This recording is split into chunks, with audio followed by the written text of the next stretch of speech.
El estallido de un único disparo de fusil resonó en el patio. A 300 metros, la copa de champán del coronel francés André Moreau explotó en su mano. Ni siquiera había oído el disparo cuando el cristal se hizo añicos, salpicando vino sobre su uniforme blanco como sangre. Sus oficiales se quedaron paralizados, con la risa burlona apagándose en sus gargantas.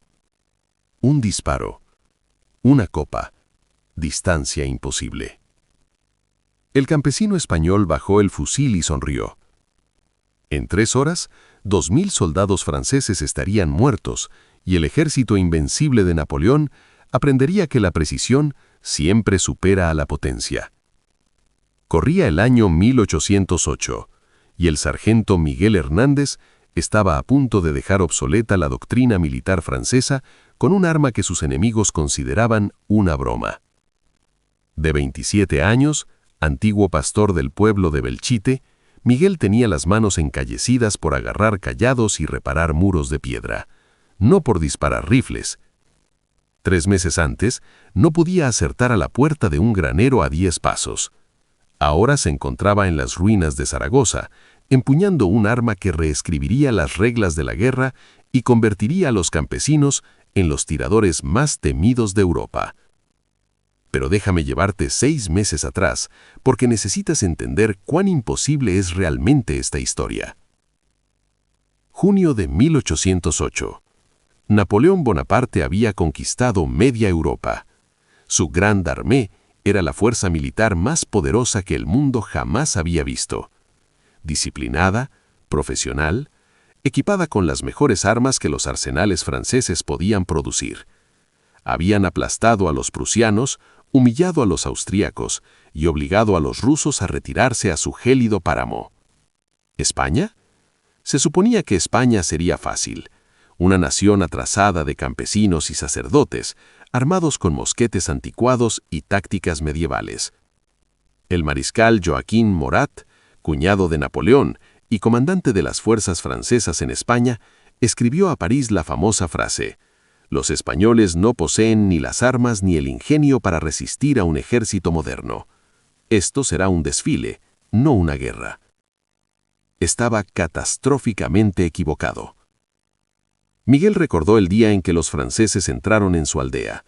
Estaba pastoreando su rebaño en las colinas cuando vio las columnas azules serpenteando por el camino.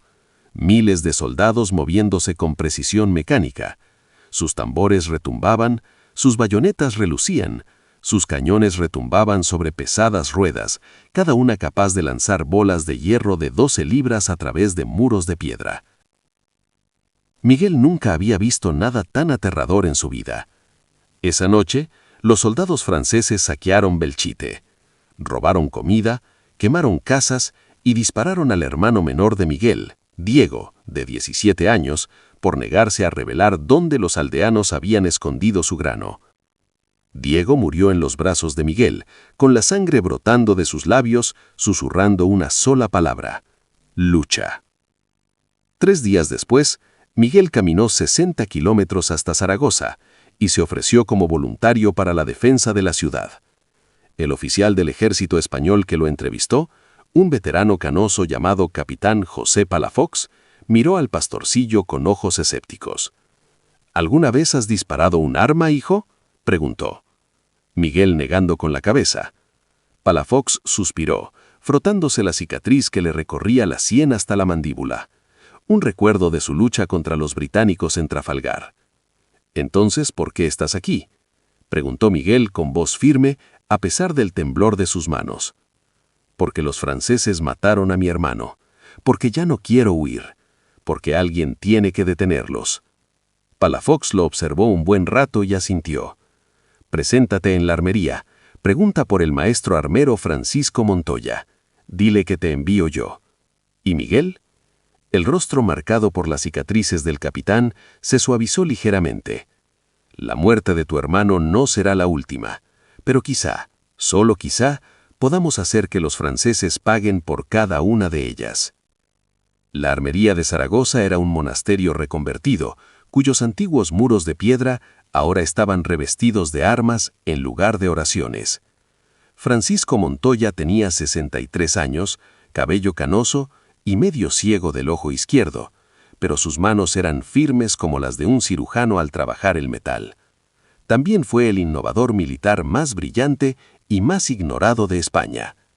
Durante 15 años, Montoya había intentado convencer a las autoridades militares españolas y francesas para que adoptaran su diseño, un mosquete de cañón estriado con revolucionarias estrías en espiral en el interior del ánima. Cuando Miguel llegó, Montoya estaba encorvado sobre su banco de trabajo, cortando cuidadosamente ranuras en el cañón de una pistola con herramientas tan precisas que parecían instrumentos de tortura.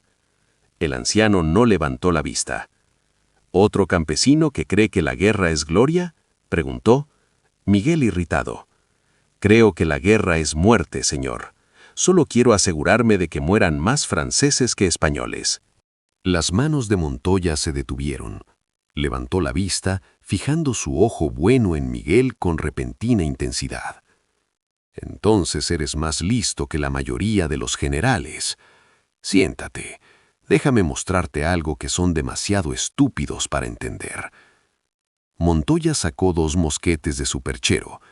El primero era un Charleville francés estándar, el arma que había conquistado Europa. De ánima lisa, calibre .69, capaz de disparar una bala de plomo a aproximadamente 90 metros con precisión. El segundo parecía casi idéntico, salvo por el sello en la culata, Montoya 1803. El cañón era ligeramente más largo y un poco más estrecho, con calibre .62, y cuando Montoya lo sostuvo a la luz de una vela, Miguel pudo ver ranuras en espiral grabadas en el interior, que brillaban como hilos de plata. El mosquete francés, explicó Montoya, con la voz rítmica de un profesor que había dado esta lección 1000 veces a oídos sordos, dispara una bala lisa de un cañón liso. La bala da vueltas por el aire como un borracho rodando cuesta abajo. A 50 metros quizá le des a lo que apuntas. A 100 metros estás rezando a Dios y esperando suerte. A 200 metros, escupió al suelo. Podrías tirar piedras. Levantó su mosquete estriado con una mirada casi amorosa. Esta arma, mi arma, dispara una bala que gira. Las ranuras la sujetan, la hacen girar, le dan estabilidad. Física, muchacho. Física simple que cualquier general francés, por arrogante que sea, no puede aceptar. Este fusil alcanza objetivos a 300 metros. 300. Mientras sus soldados recargan para un segundo disparo descontrolado, has metido 3 balas justo donde las querías. Miguel se quedó mirando el arma. Si es tan buena, ¿por qué no la usa todo el mundo?, preguntó Montoya con una risa amarga. Porque soy un artesano español, no un teórico francés. Porque los generales quieren cañones y cargas de caballería, no tiro de precisión. Porque el estriado dificulta la fabricación de las armas y las hace un poco más lentas de cargar. Presenté este diseño al Ministerio de la Guerra español en 1803. Dijeron que era interesante pero poco práctico. Viajé a París en 1805 y se lo mostré a los oficiales de artillería franceses. Se rieron. El general Christophe Daumier me dijo, y cito, «La guerra no se gana con artesanos que hacen pequeños ajustes, se gana con potencia de fuego concentrada y descargas disciplinadas. Tu fusil es una curiosidad, nada más». Las manos del viejo armero temblaban de rabia recordada. 3 años después, esos mismos bastardos franceses ocupan mi país. Pero aquí en Zaragoza, el capitán Palafox lo entiende. Me financió la producción de 300 de estos rifles. 300 campesinos, cazadores y pastores que no pueden permitirse el orgullo, que escucharán las enseñanzas de un anciano. 300 armas que demostrarán catastróficamente a esos pavos reales franceses que están completamente equivocados. Miguel extendió la mano y tocó el cañón estriado. Era fresco y suave, hermoso en su letal simplicidad. Enséñame. Las siguientes 8 semanas fueron las más difíciles de la vida de Miguel. Montoya era un perfeccionista que no aceptaba nada menos que la maestría absoluta. Un mosquete de ánima lisa perdona la descuido. Ladraba mientras Miguel se esforzaba por cargar el rifle por 100ª vez ese día. Puedes estar borracho, exhausto, aterrorizado, y aún así darle a algo en la dirección aproximada a la que apuntas. Un arma estriada exige precisión. La bala debe encajar a la perfección. La carga de pólvora debe ser exacta. Debes controlar la respiración. El gatillo debe presionarse con suavidad. Un error, un descuido y fallas. Los dedos de Miguel sangraban de tanto embestir las balas por el estrecho cañón. Las ranuras del estriado requerían que la bala de plomo se envolviera en un trozo de tela engrasada y luego se presionase hacia abajo con la baqueta, creando un sello que la hacía girar al disparar. Era más lento que cargar un mosquete de ánima lisa, tardando entre 30 y 40 segundos, en comparación con 25 de un mosquete estándar. Pero la compensación era una precisión que parecía casi sobrenatural. Otros reclutas se unieron al entrenamiento. Estaba Rafael Costa, un guardabosques turolense de 42 años, capaz de rastrear un ciervo a través de la niebla y clavarle una flecha en el ojo a 60 pasos. Estaba el joven Tomás Ruiz, de apenas 18 años, hijo de un panadero, con los brazos fortalecidos amasando pan y la vista aguzada midiendo los ingredientes al grano. Estaba el viejo Esteban Morales, de 56 años, veterano de las campañas americanas, que había visto los efectos de las descargas de mosquete en los cuerpos humanos y acogía con agrado cualquier arma que matara con más eficacia. Se hicieron hermanos. Por las noches, después de 12 horas de instrucción, se sentaban en el patio del monasterio limpiando sus fusiles con religiosa devoción, mientras compartían historias. Rafael habló de su esposa y sus 3 hijas, a salvo en un pueblo de montaña que los franceses aún no habían encontrado. Tomás confesó que nunca había besado a una chica y que le aterraba morir antes de experimentar el amor. Esteban contaba chistes negros sobre la muerte que hacían reír a todos para no llorar. Miguel habló de Diego, de la culpa de no haber estado presente cuando su hermano lo necesitó, de la fría certeza de que mataría a soldados franceses sin vacilación ni remordimiento. Montoya caminaba entre ellos en esos momentos, ya no como el severo instructor, sino como una figura paternal que comprendía lo que estaba creando. «Ustedes no son soldados», les dijo una noche con una voz inusualmente suave. «Los soldados cumplen órdenes y mueren en filas ordenadas. Son cazadores, depredadores. Se esconderán en las sombras, dispararán desde las ventanas, desaparecerán antes de que el enemigo siquiera comprenda de dónde viene la muerte. Los franceses luchan con honor y disciplina. Ustedes lucharán con astucia y precisión. Y ganarán, porque su honor los hace predecibles y su disciplina los hace vulnerables». Para agosto, Miguel podía cargar y disparar su fusil en 32 segundos. Podía acertar a una carta a 100 metros, a un casco a 200 metros y a un blanco del tamaño de un hombre a 300 metros con un 73% de precisión. Cifras que deberían haber sido imposibles, cifras que harían llorar a los generales franceses. Y luego llegaron los franceses a Zaragoza. El mariscal Jean Lannes llegó con 30.000 soldados veteranos, 50 cañones y la absoluta confianza de que la ciudad caería en una semana. Había sitiado y capturado docenas de posiciones fortificadas por toda Europa. Zaragoza apenas era un objetivo militar. Tenía murallas anticuadas, defensas escasas y una guarnición compuesta principalmente por civiles sin entrenamiento. Lannes envió una exigencia formal de rendición al comandante militar de la ciudad, el general José de Palafox y Melzi, primo del capitán Palafox y quien dirigía la defensa de Zaragoza. El mensaje era cortés pero firme. Ríndanse ahora y sean tratados con honor. Resistan y asuman las consecuencias de desafiar al emperador. La respuesta del general Palafox se hizo legendaria. La guerra hasta el cuchillo y el cuchillo hasta la empuñadura. El asedio comenzó el 15 de junio de 1808 La artillería francesa bombardeó las murallas durante 6 días seguidos, reduciendo algunas secciones a escombros. El 21 de junio, Lannes lanzó su primer asalto.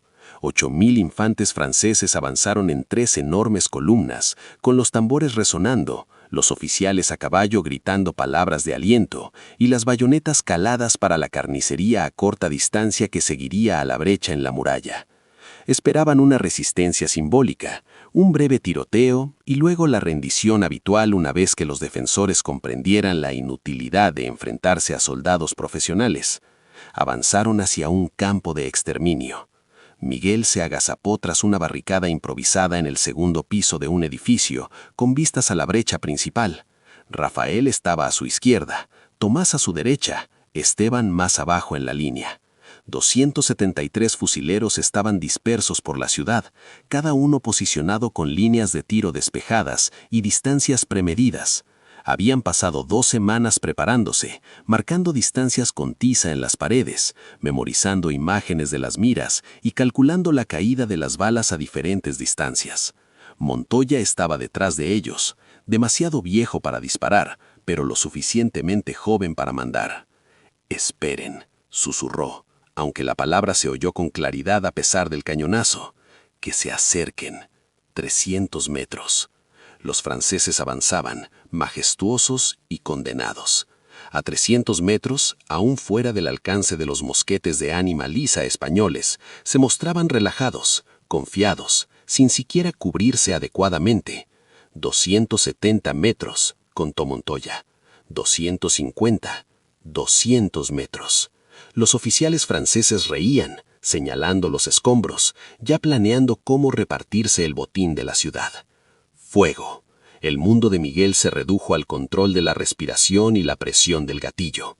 Exhaló lentamente, sintiendo que su corazón se estabilizaba, y apretó. El rifle golpeó su hombro con una fuerza familiar. A 300 metros de distancia, un teniente francés cayó de su caballo. Un agujero de bala apareció en su pecho tan precisamente centrado que parecía pintado allí. Rafael disparó, Tomás disparó, Esteban disparó. A lo largo de la línea los fusileros dispararon y los soldados franceses comenzaron a caer como marionetas con los hilos cortados. Pero esto era lo que aterrorizaba a los franceses. No podían ver de dónde provenían los disparos. No podían oír las distintivas nubes de humo que delataban las posiciones de los mosquetes. Los niños lo seguían por las calles, pidiendo historias, pero Miguel no sentía triunfo, solo agotamiento y un horror creciente por lo que se había convertido. Había matado a 47 hombres de los que estaba seguro, probablemente a más de los que no podía confirmar. 47 seres humanos, la mayoría más jóvenes que él, que tenían madres, novias y sueños. Se decía a sí mismo que eran invasores, asesinos, los hombres que mataron a Diego.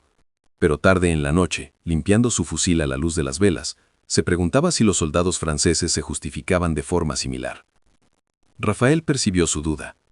«Piensas demasiado, hermano», dijo el guardabosques una noche dándole a Miguel una copa de vino. «Esos hombres de ahí abajo eligieron marchar hacia España, eligieron seguir a Napoleón, eligieron quemar aldeas y matar civiles. Cada bala que disparamos es justicia, no asesinato». Miguel quería creerle. Algunas noches podía. Otras noches el rostro moribundo de Diego atormentaba sus sueños, mezclado con los rostros de los soldados franceses que había matado, hasta que ya no pudo distinguir entre la víctima y el asesino. 4 de agosto de 1808. La fecha que Miguel recordaría el resto de su vida. El mariscal Lannes, bajo la inmensa presión de Napoleón y ante la posibilidad de ser llamado de vuelta en desgracia, ordenó un asalto final y desesperado. Empleó a todos los soldados disponibles, 22.000 hombres, en un ataque simultáneo contra 5 puntos de ruptura diferentes.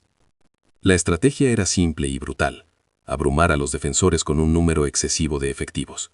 Ni siquiera los tiradores más hábiles podían matar a todos. Los oficiales franceses celebraron una reunión de planificación la noche anterior. El coronel Moreau, que había estudiado con creciente temor los asaltos fallidos anteriores, hizo un último intento por advertir a sus superiores.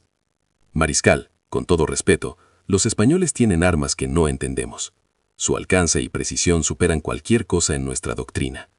Necesitamos identificar su origen, capturar ejemplos, comprender a qué nos enfrentamos antes». «Basta», Lanes golpeó la mesa de mapas con el puño, haciendo saltar las copas. Ya he soportado tu cobardía demasiado, Moreau. Están disparando mosquetes. Mosquetes. Sí, disparan bien. Sí, se han posicionado con astucia. Pero no son magos, ni esas armas mágicas. Mañana avanzaremos con una fuerza abrumadora, y esta maldita ciudad caerá. Retírense. Moreau saludó y se marchó, pero le temblaban las manos. Había visto morir a demasiados hombres buenos por disparos imposibles. Esa noche, escribió una carta a su esposa en Lyon, la selló y se la entregó a un mensajero con instrucciones de entregarla solo si no regresaba. La carta describía con detalle los fusiles españoles, sus capacidades y su convicción de que la doctrina militar francesa necesitaba una revisión urgente. También contenía una confesión. Moriré mañana porque mis superiores son demasiado orgullosos para admitir que los campesinos españoles nos han engañado. El asalto final comenzó al amanecer. 22.000 soldados franceses avanzaron simultáneamente desde 5 direcciones. Una marea azul de humanidad que parecía imparable. La artillería proporcionó fuego de cobertura tan intenso que Zaragoza desapareció tras el humo y el polvo. Los tambores franceses marcaban el ritmo del avance. Los oficiales lanzaban gritos de aliento. Los veteranos que habían marchado por toda Europa creían que este era finalmente el avance. Miguel los vio venir, y por primera vez en semanas sintió miedo genuino. Eran demasiados. Incluso con una precisión perfecta, incluso con sus rifles superiores, simplemente había demasiados objetivos y muy pocos defensores. Montoya, de pie tras la línea de fuego, con el pelo blanco cubierto de polvo de yeso por los cañonazos casi errados, pareció leerle el pensamiento a Miguel. «Hoy aprenderemos si la precisión vence a la cantidad», dijo el viejo armero en voz baja. «Creo que sí, pero si me equivoco, si ven que la línea se derrumba, corran. ¿Me oyen? Corran todos. Estos rifles son más valiosos que cualquier ciudad. Dispérsense, escóndanlos, úsenlos para entrenar a otros. Las armas deben sobrevivir aunque nosotros no lo hagamos». Rafael revisó su rifle una última vez y sonrió, aunque su mirada estaba atormentada. «Si morimos, al menos moriremos haciendo que los franceses paguen con sangre cada metro». Tomás, el hijo del panadero que nunca había besado a una chica, susurró una oración a Santa Bárbara, patrona de la artillería. Esteban, el veterano que tantas veces había bromeado sobre la muerte, se quedó repentinamente en silencio, con las manos cicatrizadas firmes sobre el arma, pero el rostro pálido. Los franceses alcanzaron los 250 metros. «Fuego», ordenó Montoya. Los fusileros dispararon y las primeras filas del asalto francés se deshormoniaron. Oficiales cayeron, sargentos cayeron, portaestandartes cayeron. Pero las masas que los seguían avanzando, pisoteando cuerpos, gritando desafío, impulsadas por la desesperación y la disciplina. Los fusileros recargaron y dispararon de nuevo. Y otra vez, y otra vez. El mundo de Miguel se convirtió en un ritmo mecánico. Cargar, apuntar, disparar, recargar. Su hombro se lastimaba por el golpe del fusil. Le zumbaban los oídos por las constantes explosiones. Sus ojos se llenaban de lágrimas por el humo de la pólvora. Sus manos se movían automáticamente. Su mente consciente se retiraba a algún lugar lejano donde el rostro de Diego sonreía a la luz del sol y los soldados franceses no morían por docenas. Pero esto es lo que los comandantes franceses no habían entendido. No podían entender porque su doctrina carecía de marco. El tiro de precisión no se trata solo de matar a más enemigos, se trata de destruir la moral. Una descarga de cañón es aterradora, pero impersonal. La bala podría alcanzarte a ti o al hombre de al lado, una casualidad de la guerra. La bala de un francotirador es personal, te encuentra específicamente. Dice, tú, el sargento con 3 galones, tú, el teniente apuntando a la brecha, tú, el veterano con 20 años de servicio. La muerte se vuelve selectiva, inevitable, persiguiéndote individualmente. El asalto francés se estancó a 150 metros, no porque los detuvieran las barreras físicas, sino porque la psicología humana se quebró. Los soldados se negaron a avanzar bajo el fuego que parecía conocer sus nombres. Los oficiales que intentaban reanimar a sus hombres fueron fusilados antes de que pudieran terminar sus frases. Un mayor francés, en un gesto de valentía suicida, agarró una bandera del regimiento y cargó solo, gritando a sus hombres que lo siguieran. La bala de Miguel le dio en el pecho. El mayor cayó, aún agarrando la bandera, y el ataque fracasó. A media mañana, 3 de las 5 columnas de asalto se habían retirado. Al mediodía, las 5 estaban en retirada total.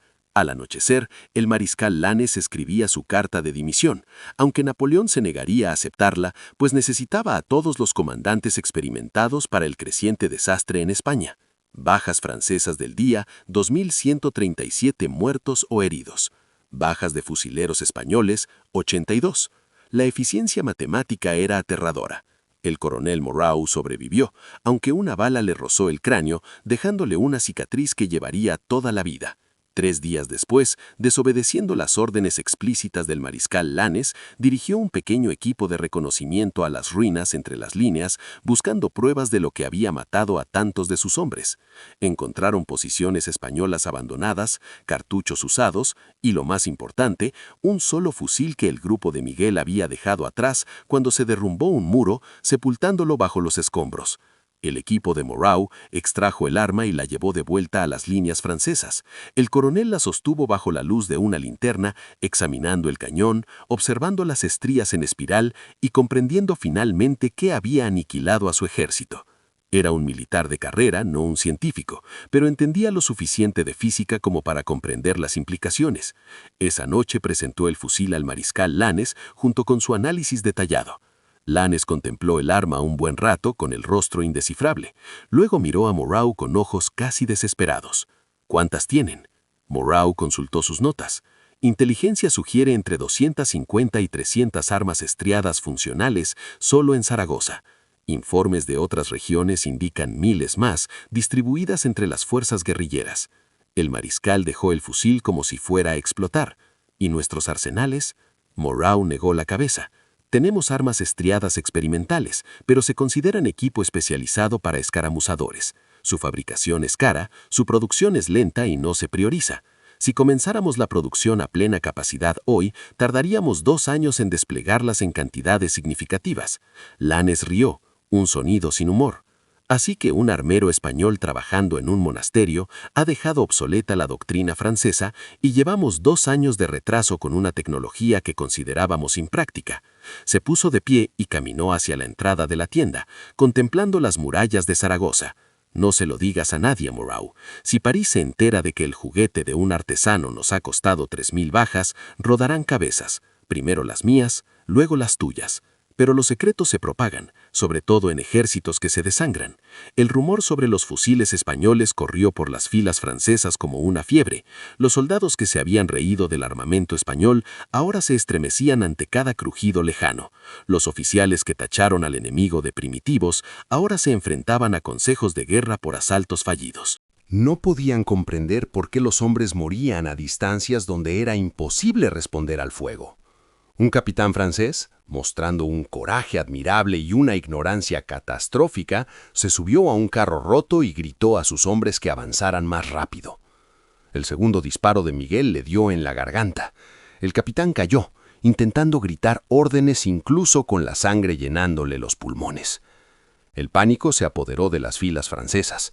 Los oficiales gritaban órdenes contradictorias. Los soldados se lanzaron a refugiarse, aunque no existían. Las ordenadas columnas se disolvieron en grupos confusos de hombres que intentaban comprender cómo los españoles, armados con armas inferiores, los mataban desde distancias imposibles. El fuego francés de respuesta fue salvaje e inútil. Balas de mosquete de ánima lisa volaban inofensivas sobre sus cabezas o se estrellaban contra las paredes, lejos de los fusileros ocultos. Miguel recargó con precisión mecánica. Sus dedos sangrantes ejecutaban automáticamente los movimientos que Montoya había grabado en su memoria. Aplastar la bala, empujar, preparar el gatillo, amartillar, respirar, apuntar, disparar. Otro soldado francés cayó, un oficial de artillería que intentaba dirigir a una dotación de cañones. Sin su oficial, la dotación abandonó el arma y huyó. El primer asalto fracasó en 20 minutos. Las fuerzas francesas se retiraron en desorden, dejando atrás 347 muertos y heridos. El mariscal Lannes, observando desde la cima de una colina a 2 kilómetros de distancia, bajó el catalejo con incredulidad. Su jefe de Estado Mayor, el coronel André Moreau, el mismo oficial cuya copa de champán explotaría más tarde, aventuró una explicación. Quizá tuvieron suerte, mariscal. Unos cuantos buenos disparos, pánico en las filas, eso pasa. Lanes no estaba convencido. 300 metros, moró. Mis hombres morían a 300 metros. Los campesinos españoles no disparan tan bien. Llamó a su oficial de inteligencia. Averigua qué armas usan. Quiero respuestas antes del próximo asalto. El siguiente asalto se produjo 3 días después, y esta vez los franceses estaban preparados. Avanzaron al amparo de un intenso fuego de artillería, utilizando cortinas de humo y moviéndose en formaciones dispersas en lugar de densas columnas. Llevaron escudos portátiles, avanzaron en zigzag y mantuvieron a los oficiales ocultos entre las filas. Tácticas sofisticadas diseñadas por las mentes militares más brillantes de Europa. Miguel y sus compañeros fusileros se adaptaron más rápido. Apuntaban a sargentos en lugar de oficiales, reconociéndolos por su posición y comportamiento en lugar de por sus uniformes. Apuntaban a piernas y brazos cuando era incierto disparar a la cabeza, porque un herido requería 2 hombres para cargarlo, lo que eliminaba a 3 soldados del combate en lugar de 1. Disparaban y se reubicaban de inmediato, aprovechando las múltiples ventanas y habitaciones del edificio para crear la ilusión de que eran el doble de efectivos. Rafael demostró ser especialmente letal. Su instinto de guardabosques le otorgaba una habilidad sobrenatural para leer el terreno y predecir el movimiento. «Ese callejón», murmuraba, y 30 segundos después, un grupo de soldados franceses emergía justo donde él había previsto, entrando en su mira. Tomás, a pesar de su juventud y nerviosismo inicial, descubrió su don para la recarga rápida, reduciendo su tiempo a 28 segundos, manteniendo la precisión. Esteban, el veterano, se convirtió en observador, y su experiencia le permitió priorizar los objetivos y coordinar el fuego de los fusileros para lograr el máximo impacto psicológico. El segundo asalto fracasó aún más que el primero. 612 bajas francesas. El tercer asalto, lanzado desesperadamente el 2 de julio, costó a los franceses 923 hombres. El mariscal Lanes, guerrero que había liderado personalmente las cargas en Austerlitz y Jena y que había sido ascendido a mariscal de Francia por su valentía bajo fuego enemigo, retiró sus fuerzas y solicitó refuerzos al propio Napoleón. La respuesta del emperador fue mordaz. Tienen 30.000 hombres y artillería moderna contra civiles españoles armados con antigüedades. Dejen de poner excusas y tomen la ciudad. Pero incluso Napoleón, en su palacio a cientos de kilómetros de distancia, comenzaba a recibir informes inquietantes de múltiples frentes. Las guerrillas españolas de todo el país empleaban tácticas similares, disparando desde distancias extremas con una precisión devastadora. Las columnas de suministro francesas estaban siendo diezmadas, las guarniciones aisladas estaban asediadas. La fácil conquista de España se estaba convirtiendo en una úlcera sangrante que agotaba hombres y recursos. En Zaragoza, los fusileros se habían convertido en leyendas. Los ciudadanos les llevaban comida, vino y flores. Los sacerdotes bendecían sus armas.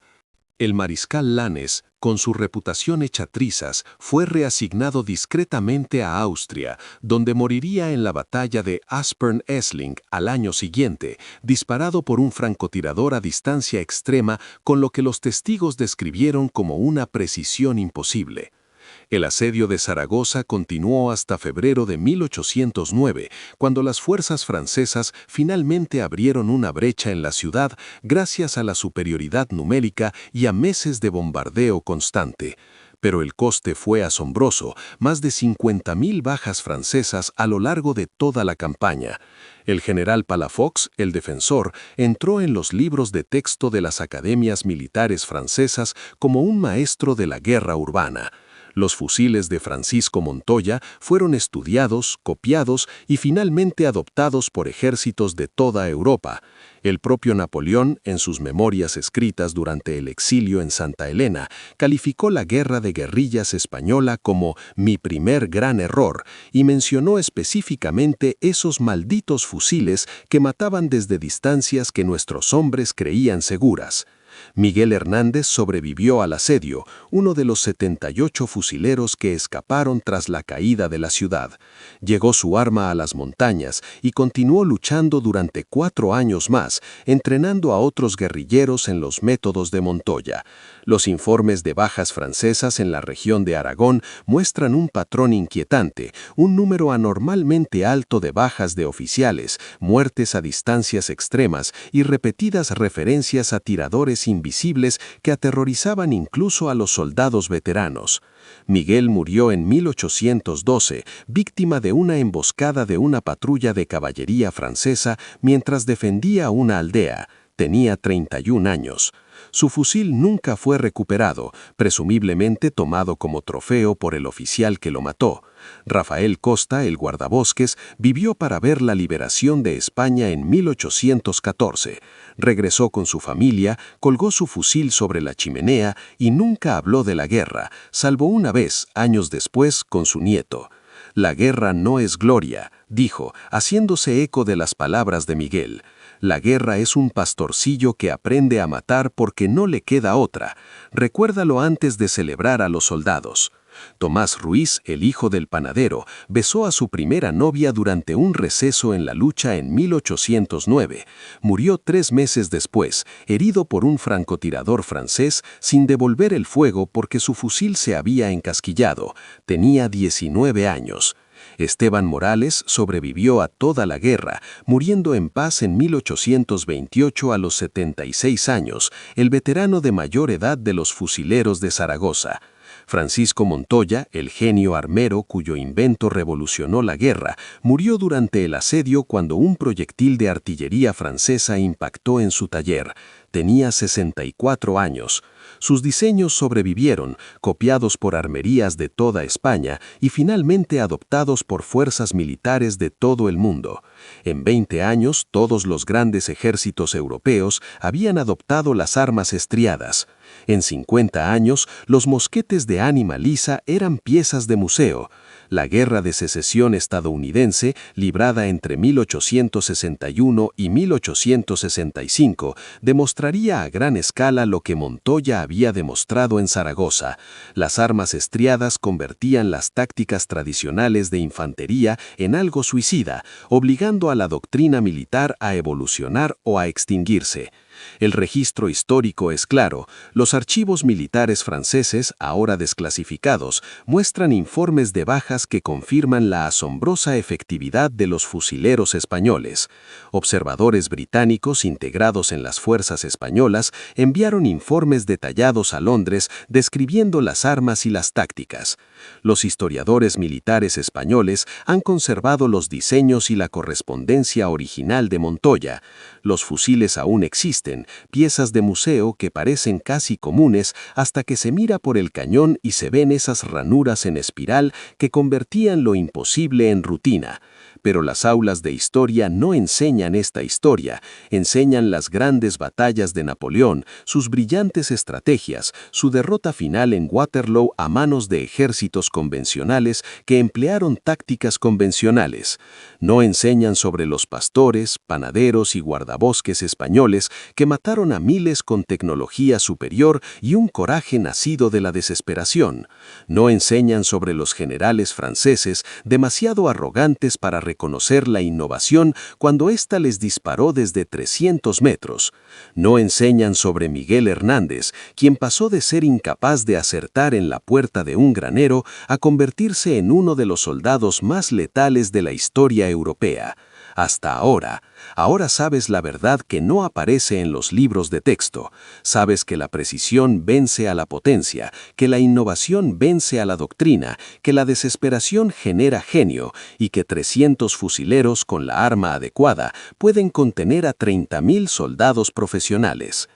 Sabes que los agricultores pueden convertirse en guerreros, que la burla puede convertirse en terror y que la mayor revolución táctica en la guerra del siglo XIX no ocurrió en un laboratorio de París, sino en un monasterio español impartida por un anciano que la historia casi olvidó: Miguel Hernández, Rafael Costa, Francisco Montoya, Tomás Ruiz, Esteban Morales.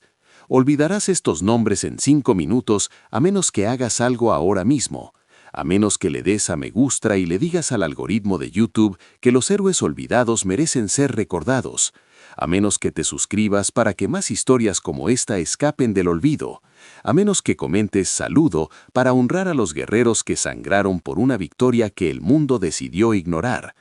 Tú decides, mantener vivos a estos hombres en la memoria o dejar que desaparezcan como si nunca hubieran existido. Un clic, un botón. Puedes hacer lo que ellos hicieron y actuar, o simplemente pasarás desapercibido como los generales franceses que ignoraron el genio de Montoya hasta que fue demasiado tarde. Porque esto es lo que no quieren que sepas, esta historia no ha terminado. 3 meses después de la caída de Zaragoza, Miguel Hernández se encontró con una columna de suministros francesa en el paso de montaña de Cariñena. Lo que sucedió allí fue tan impactante que Napoleón ordenó personalmente la destrucción de todos los registros. El arma que Miguel llevaba ese día ya no era un simple rifle. Era algo que Montoya había estado diseñando antes de su muerte, algo tan avanzado que no se reinventaría hasta la Primera Guerra Mundial. Voy a revelar exactamente qué era y cómo Miguel lo usó para destruir un batallón francés entero sin perder un solo hombre, pero solo los suscriptores recibirán una notificación cuando se publique ese video. El algoritmo no se lo mostrará a nadie más. Esta es tu última oportunidad. Suscríbete ahora, activa la campana y demuestra que no eres un espectador casual, sino alguien que exige la verdad sobre los secretos enterrados de la historia. Comenta parte 2 ahora mismo si quieres la historia completa. Si llegamos a 1000 comentarios, la subiré la semana que viene. De lo contrario, este capítulo de la vida de Miguel quedará enterrado donde los franceses lo quisieron. Tu turno, guerrero. Haz que cuente. Cuadro de estadísticas clave. Fusileros españoles, 300. Soldados franceses involucrados, 30.000. Bajas francesas totales, más de 3.000 confirmadas. Bajas de fusileros españoles, 82. Alcance máximo efectivo, fusiles españoles, 300 metros. Alcance efectivo máximo, mosquetes franceses, 90 metros. Tiempo de recarga, arma estriada, 32 segundos. Precisión a 300 metros, 73%. Duración del asedio, 8 meses. Oficiales de carrera franceses muertos por fusiles españoles, 127 confirmados. Producción de fusiles españoles al final de la guerra, más de 4.000 unidades. Años antes de que otros ejércitos europeos adoptaran el estriado, 15, 20. Fuentes históricas. La Guerra de la Independencia, una nueva historia de Charles S. Dale, Oxford University Press, 2002. Análisis detallado de las tácticas guerrilleras españolas y la tecnología armamentística. Archivos militares franceses, Servicio Histórico de Defensa, Vincennes, Informes de bajas desclasificados del mando del mariscal Lanes, 1808-1809. La úlcera española, una historia de la Guerra de la Independencia, de David Gates, 1986. Contiene relatos de observadores británicos sobre la actuación de los fusileros españoles. Armas de fuego en el Imperio Español por Sidney B. Brinkerhoff y Pierce A. Chamberlain, 1972. Especificaciones técnicas de fusiles modelo Montoya con ejemplares conservados. Los españoles problemáticos de Napoleón por Ronald Fraser, 2006. Documentación completa de la resistencia española, incluyendo el asedio de Zaragoza y las tácticas de los fusileros. El arma que Miguel portaba aquel día en el paso de Cariñena no era solo un fusil, era la creación definitiva de Montoya, un diseño tan revolucionario que la inteligencia militar francesa clasificó toda prueba de su existencia durante 60 años. Lo que aprenderás en el siguiente video explicará por qué la doctrina militar moderna aún utiliza principios que Miguel descubrió por accidente durante una desesperada batalla de 3 horas contra 500 jinetes franceses. Suscríbete ahora o te perderás el capítulo más increíble de esta historia, el día en que el fantasma de un armero muerto ganó una batalla desde el más allá.